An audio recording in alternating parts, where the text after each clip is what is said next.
Boa noite, você está na TV Web Luz Crística, no www.luzcristica.com/online.htm. Hoje estamos no Encontro Consciência, o grupo de estudos do Luz Crística, que se encontra todas as segundas-feiras, às 20 horas, aqui na TV Luz Crística.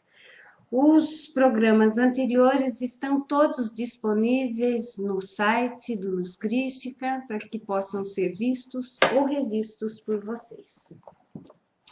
Eu sou Eliana Matos. Estamos estudando O Despertar de uma Nova Consciência, do Eckhart Tolle, publicado no Brasil pela Sextante e em Portugal pela editora Pergaminho. Vamos começar um capítulo novo hoje. Renascimento, pós-Páscoa. Vamos começar um capítulo novo, capítulo 7, na página 163 do Brasil, descobrindo quem somos realmente. Quero dizer que nunca li o livro, estou lendo com vocês agora, certo? Gnote Selton, conhece-te a ti mesmo. Essas palavras estavam escritas acima da entrada do templo de Apolo em Delfos, lugar do oráculo sagrado. Na Grécia Antiga, as pessoas visitavam o oráculo esperando descobrir o que o destino lhe reservava ou o que fazer em determinada situação. É provável que a maioria delas lesse essa frase sem compreender o que ela indicava uma verdade mais profunda do que qualquer coisa que o oráculo pudesse lhe dizer. Conhece-te a ti mesmo. Talvez os visitantes também não compreendessem que, por mais importante que fosse a revelação, ou exatas as informações que recebessem, elas acabariam por se tornar inúteis, não os salvariam de infelicidades futuras nem de sofrimentos criados por eles mesmos, caso deixassem de encontrar a verdade contida na exortação. Conhece-te a ti mesmo. O significado implícito dessas palavras é: antes de qualquer indagação, faça a pergunta fundamental da sua vida: quem sou eu? As pessoas inconscientes, e muitas permanecem nesse estado presas ao ego ao longo de toda a sua existência, rapidamente nos dirão quem elas são. Seu nome, sua ocupação, sua história pessoal, a forma ou a condição do seu corpo e qualquer outra coisa com a qual se identifiquem. Nós temos temos estudado essa identificação que o Eckhart Tolle discorreu por todo o livro, não é? Outras podem parecer mais evoluídas porque se consideram almas imortais ou espíritos divinos. Mas será que elas conhecem de fato a si mesmas? Ou será que apenas acrescentaram alguns conceitos espiritualistas ao conteúdo da sua mente?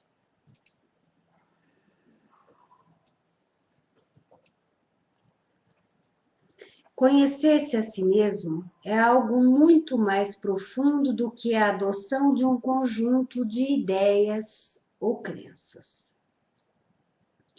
As ideias e crenças espirituais podem, no máximo, ser indicadores úteis. No entanto, poucas vezes têm o poder de desalojar os conceitos centrais mais firmemente estabelecidos de quem pensamos que somos, os quais fazem parte do condicionamento da mente.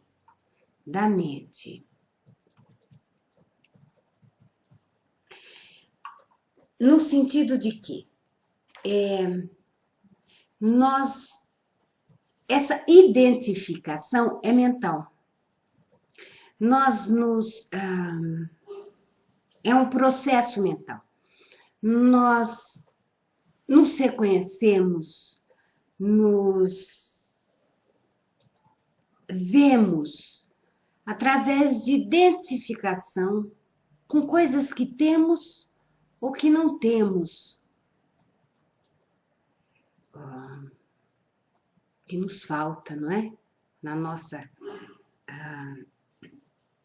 identificação com coisas externas, às vezes queremos além, mas no sentido de preencher um vazio que não é preenchido com bens materiais. O profundo autoconhecimento não tem nada a ver com nenhuma ideia que esteja flutuando em torno da nossa mente. Ficamos pensando, ficamos pensando, ficamos pensando. E o pior, conhecer-se a nós mesmos é estarmos enraizados no ser, em vez de estarmos perdidos na nossa mente. E o pior é que, como a gente não dá esse mergulho no nosso interior,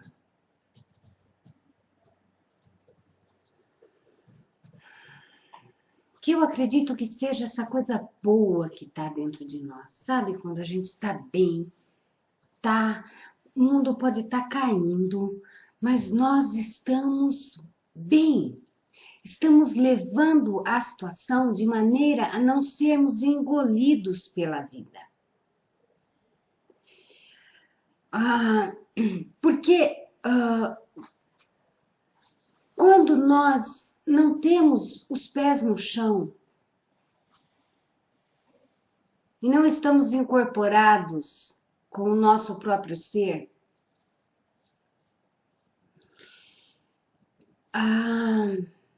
nos identificamos ora com uma religião, ora com uma crença, ora com uma história e, por vezes, acreditamos que a nossa vida não está bem porque não estamos seguindo determinados preceitos de alguma religião, de alguma crença que nós tínhamos, sendo que, na verdade, as religiões nos trazem setas do que seria a maneira de sairmos deste nosso buraco interno. Eu não acredito mais em agradar a Deus. Eu acredito em viver Deus.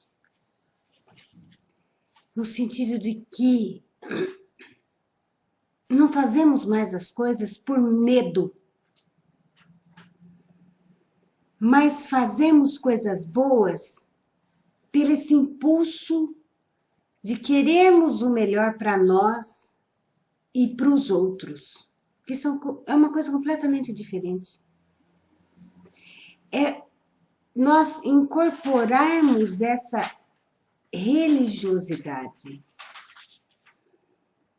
essa fé, essa paz, essa coisa boa, de que quando nós estamos bem, nós não queremos ferir ninguém, não queremos roubar ninguém, não queremos matar ninguém. E aí nós estamos cumprindo todos os mandamentos. Não por medo, mas por uma vontade de viver melhor a nossa vida e fazer com que a vida das pessoas que estão à nossa volta, de alguma maneira, também fique melhor. Ou pelo menos que nós não pioremos a vida dos outros. Então, como eu disse, eu já não acredito mais em Deus de medo, de ter que agradar Deus. Porque quando você acredita que Deus está em você, está no outro, você não quer desagradar Deus no outro. Mas não por medo. E não, você querer agradar é uma coisa. Você tem medo. Você não querer desagradar por respeitar o outro, por ver no outro uma situação que nós passamos, por vezes, bem próximo daquilo, é bastante diferente. Porque quando nós agimos assim, com clareza, nós temos a opção de dizer não. Não participo. Mas se for por medo, dificilmente nós vamos conseguir dizer não. Porque não queremos, nós precisamos agradá-lo. Então não podemos dizer não. Agora, quando nós não queremos desagradá-lo, o nosso Deus também está em nós. Então, nós temos a opção de sem raiva, de sem competição, de falar não. Obrigada. Não quero esse presente, esse pacote.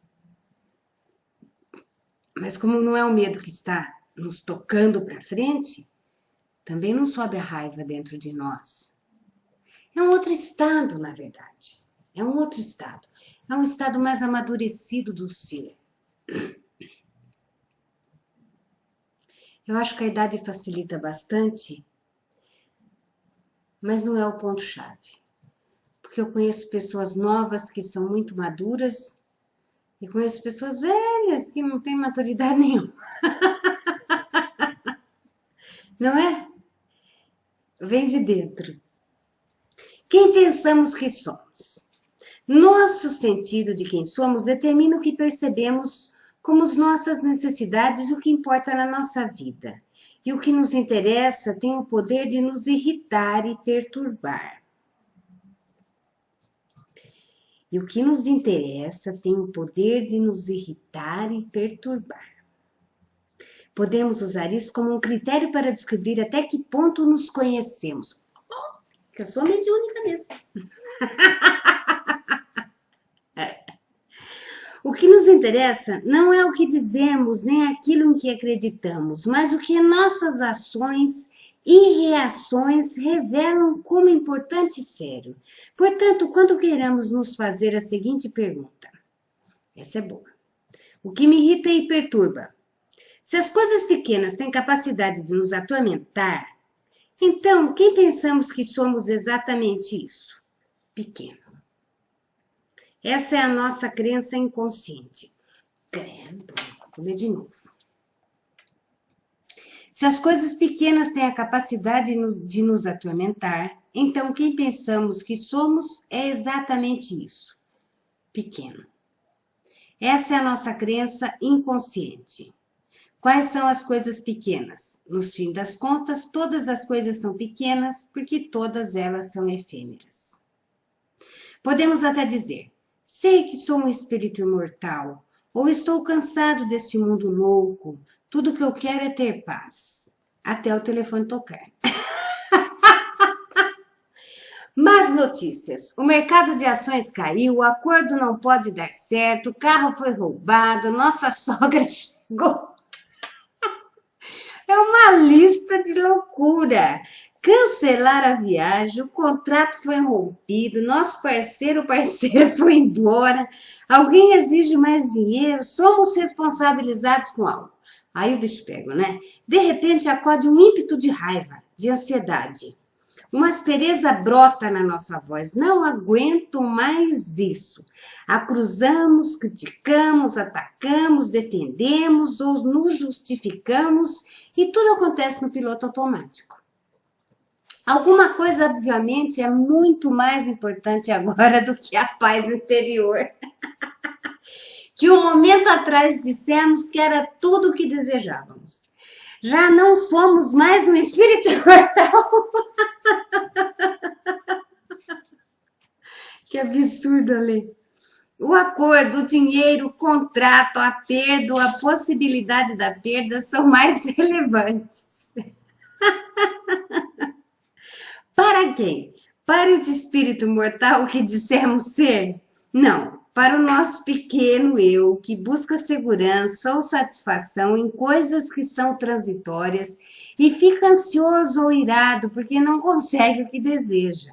Bem, pelo menos agora sabemos quem de fato pensamos que somos. Se a paz é de fato aquilo que desejamos, então devemos escolhê-la. Se ela fosse mais importante para nós do que qualquer outra coisa, e se nós nos reconhecêssemos de verdade como um espírito em vez de um pequeno eu, permaneceríamos sem reagir e num absoluto estado de alerta quando confrontados com pessoas ou circunstâncias desafiadoras. Aceitaríamos de imediato a situação, assim nos tornaríamos um com ela, em vez de nos separarmos dela. Depois da nossa atenção consciente, surgiria uma reação. Quem nós somos, consciência, e não quem pensamos que somos. Um pequeno eu estaria reagindo. Isso seria algo poderoso e eficaz e não faria de ninguém nem de uma situação um inimigo. O mundo sempre se assegura de impedir que nos enganemos por muito tempo sobre quem de fato pensamos que somos, nos mostrando o que realmente é importante para nós.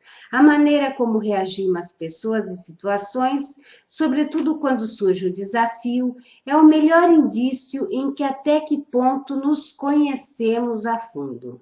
Quanto mais limitada, quanto mais estreitamente egóica é a visão de que nós temos de nós, mais nos concentramos nas limitações egóicas, na inconsciência dos outros e reagimos a elas. Os erros das pessoas, ou o que percebemos com suas falhas, se tornam para nós a identidade delas.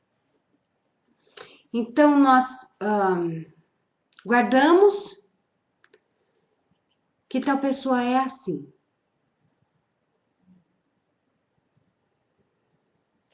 Isso significa que vemos apenas o ego nos outros e assim fortalecemos o ego em nós. Em vez de olharmos através do ego deles, olhamos para o ego. E quem está fazendo isso? O ego em nós. As pessoas muito inconscientes sentem o próprio ego por meio do seu reflexo nos outros. Ai, Jesus!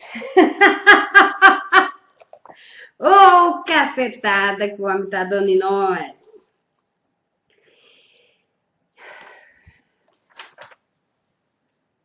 Quando compreendemos que aquilo a que reagimos nos outros também está em nós, e algumas vezes apenas em nós, começamos a nos tornar conscientes do nosso próprio ego. Nesse estágio, podemos também compreender que estamos fazendo às pessoas o que pensávamos que elas estavam fazendo a nós. Paramos de nos ver como uma vítima. Nós não somos o ego. Portanto, quando nos tornamos conscientes do ego em nós, isso não significa que sabemos quem somos. Isso quer dizer que sabemos quem não somos. Mas é por meio do conhecimento de que não somos que o maior obstáculo ao verdadeiro conhecimento de nós mesmos é removido. Ninguém pode nos dizer quem somos. Seria apenas outro conceito, portanto não nos faria mudar. Quem nós somos não requer crença. Na verdade, toda crença é um obstáculo. Isso não exige nem mesmo nossa compreensão, uma vez que já somos quem somos. No entanto, sem a compreensão, quem nós somos não brilha neste mundo.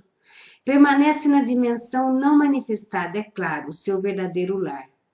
Nós não somos, então, como uma pessoa aparentemente pobre, que não sabe que tem uma conta de 100 milhões de reais no banco. Com isso, nossa riqueza permanece no potencial oculto. Bem, vamos recapitular.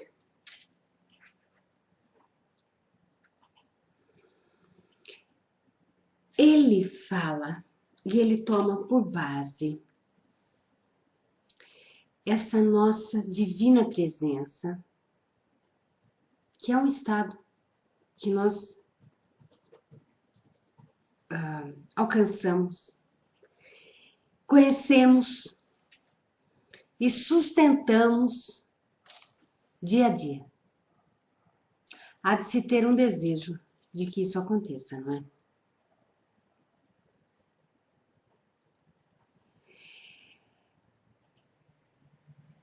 E ele toma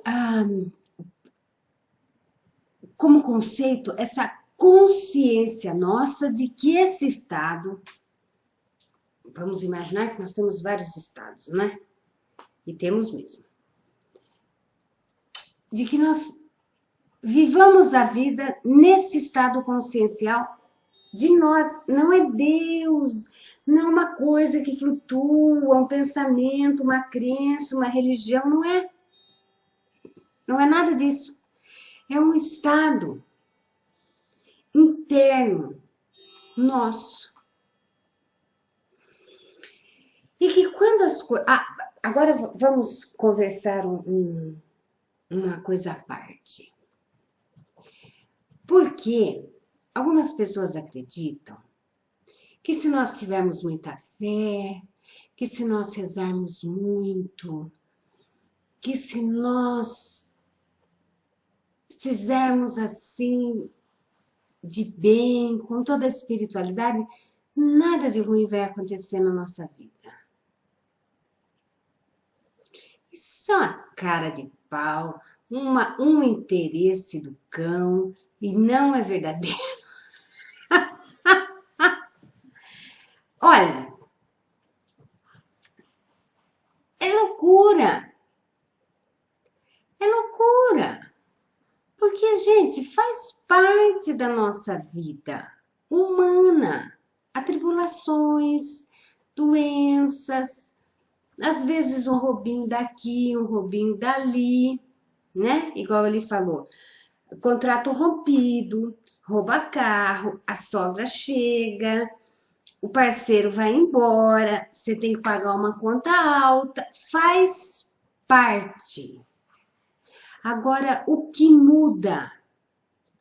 Como nós convivemos, respondemos às coisas que acontecem na nossa vida. Porque, tem um povo que viaja. Agora, a filha do Roberto Carlos morreu há pouco tempo. Roberto Carlos morreu há pouco tempo. Eu vi, de que adianta tanta fé? Ela perdeu a filha nova.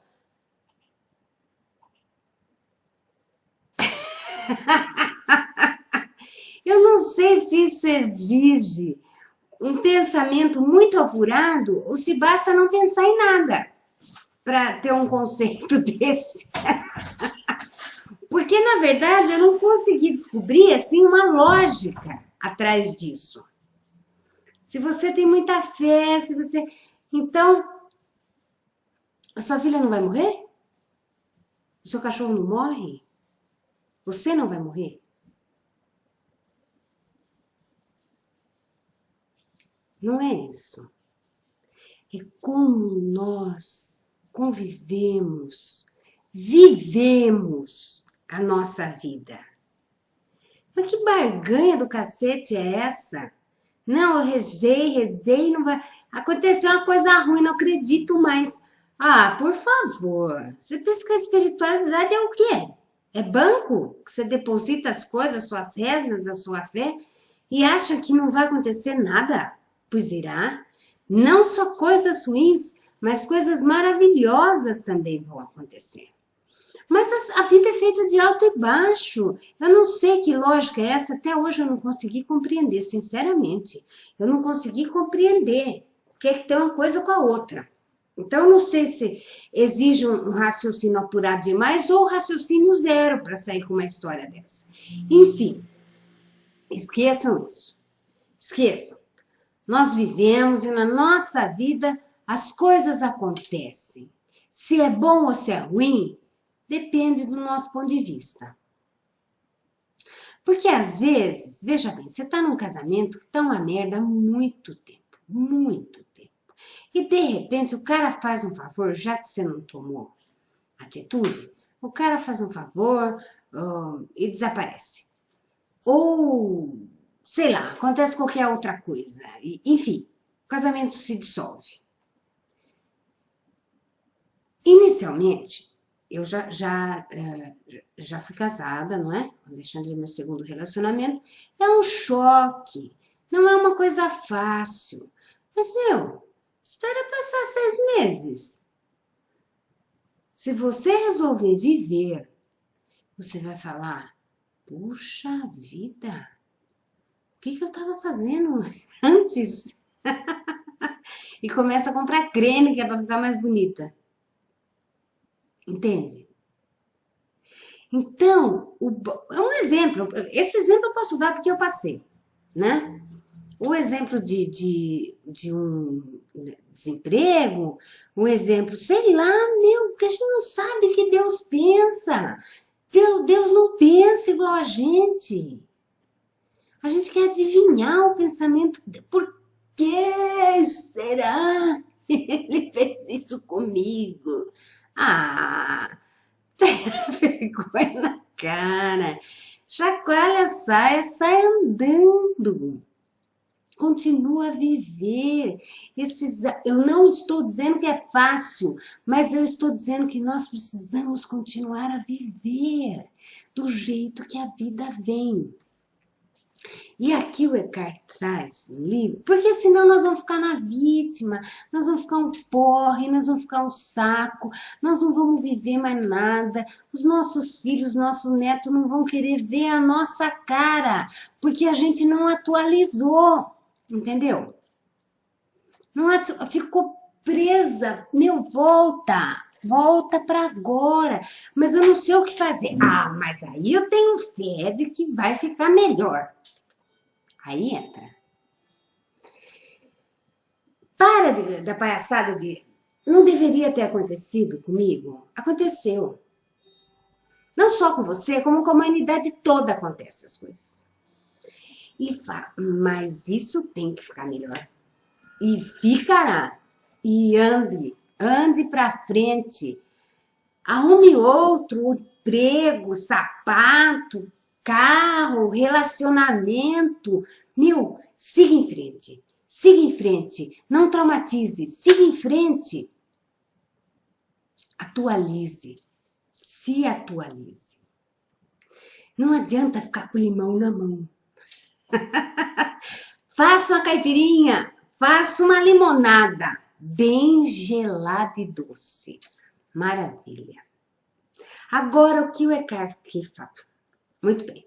Então, primeira coisa, vamos observar que a vida traz imprevistos, sim. Vamos sair dessa ilusão espiritualista, maluca, blá, blá, blá, de que não traz, sim. Traz imprevistos, sim. Agora, como que nós interagimos com ele? É o que ele comenta. Então, nós temos esse estado consciencial, por isso que tudo é consciência, tá? Tudo é consciência. Nossa quinta, 28ª, milésima dimensão é consciência de que ela existe, porque ela já existe. Senão é só uma história para contar. Existe onde? Existe em você agora, criatura. Em você agora. Então você pode escolher, no momento que cai o pano de prato no chão, ou que seu filho quebra aquele copo. A paz, como ele disse, você já não é mais imortal e o pau vai comer. Ou se não, observe a coisa como uma coisa. Um copo caiu. Limpa o chão. Se você acha que ele está desajeitado, nessa paz de espírito, você vai conversar, meu. Porque, de qualquer maneira, o copo já quebrou inteira. Se você der um show, ou se você manter o estado de espírito, o copo já quebrou, o relacionamento já acabou, o carro já foi roubado, a sogra já chegou, o que mais? O contrato já foi rompido. Agora, com que estado de espírito é que nós vamos resolver da agora para frente. Então, Eckhart propõe, tá vendo? Eckhart propõe, amicíssimo meu, que nós respiremos e mantenhamos essa consciência e que não nos identifiquemos com o copo, não nos identifiquemos com aquela parte do seu marido que te atormenta.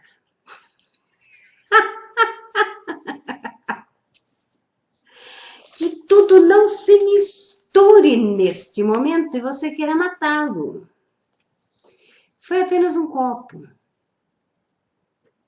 O resto está na sua cabeça. Porque às vezes tem coisas para serem resolvidas que nós não resolvemos, ou enfim. Não é? Todo mundo tem. E que de repente o copo representa tudo aquilo que está na nossa cabeça. Menos um copo que caiu. Então, se roubaram o nosso carro, próximo passo é fazer um boletim de ocorrência e ir no seguro. Só. A realidade é essa. O resto é a nossa cabeça.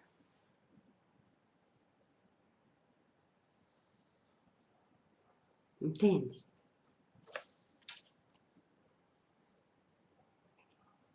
Ele fala aqui um negócio muito interessante. Quanto mais limitada, quanto mais estritamente egóica é a visão que temos de nós mesmos, né? Com base no que foi conversado, mais nos concentramos nas limitações egóicas, na inconsciência dos outros e reagimos, né? A gente volta para a nossa inconsciência e venha. Os erros das pessoas, ou o que percebemos como suas falhas, se tornam para nós a identidade da pessoa. Tal pessoa é assim. Pode ser que seja para você. Pode ser que seja uma verdade sua. Mas ela não é só aquilo. Pode ser que você esteja vendo algo que te desagrade e que não desagrade outra pessoa. Entende como é tudo dentro de nós? Um defeito que não me desagrade muito pode não desagradar minimamente outra pessoa. Porque a unha encravada é nossa.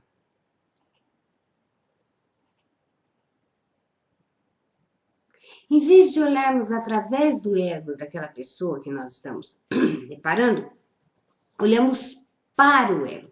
Então, é o nosso ego olhando para o ego. Aí, minha filha, segure que o pau vai comer. As pessoas muito inconscientes sentem seu próprio ego por meio do seu reflexo nos outros. Lógico, tá tudo ali, né? Assim, assado. Quando compreendemos que aquilo que estamos reagindo nos outros também está em nós, evidentemente que está em nós. E às vezes apenas em nós, às vezes só na nossa cabeça. Começamos a nos tornar conscientes do nosso próprio ego. Então, o que ele fala? Existe a opção de não entrarmos nessa confusão mental e de não reagirmos atropeladamente. Nós podemos manter a nossa clareza, a nossa consciência e fazer o que tem que ser feito. Fazer de uma maneira proativa, ou seja, buscar efetivamente o resultado melhor para você e para todos. E não ficar perdendo tempo no meio de campo com a nossa loucura mental, com coisas que nos disseram quando éramos crianças, enfim, um desconstruir saudável. Porque a gente vai parar de ficar maluco com poucas coisas. nós temos opções que antes nós não sabíamos que tinham nesse nosso estado de inconsciência e de reação desmedida, sem optar pelo tipo de como é que você vai interagir com aquela situação que se apresenta na sua vida. Aí as pessoas podem falar assim: ai, mas então estou sujeita a todo quanto é tipo de desgraça. Você está sujeito a todo quanto é tipo de bênção também. Ué, se nós estamos vivos, não quer dizer que nós estamos aí só para tomar na cabeça. Isso não nos tira a segurança. E sim, traz a graça da impermanência. Amanhã o dia pode ser totalmente diferente, e será. Pode ser totalmente diferente, e será. E pode ser totalmente diferente, e será. Tá bom, meninas? Eu acho que hoje dá para encerrar. Segunda-feira que vem vamos estudar a abundância. Epa! Prometo não ler o livro, como até hoje eu não fiz, embora agora tenha me chamado a atenção. Mas na semana que vem, se Deus quiser, segunda-feira, nos encontraremos novamente às 20 horas aqui na TV Luz Crística, ao vivo. Um beijão para vocês. Fiquem com Deus.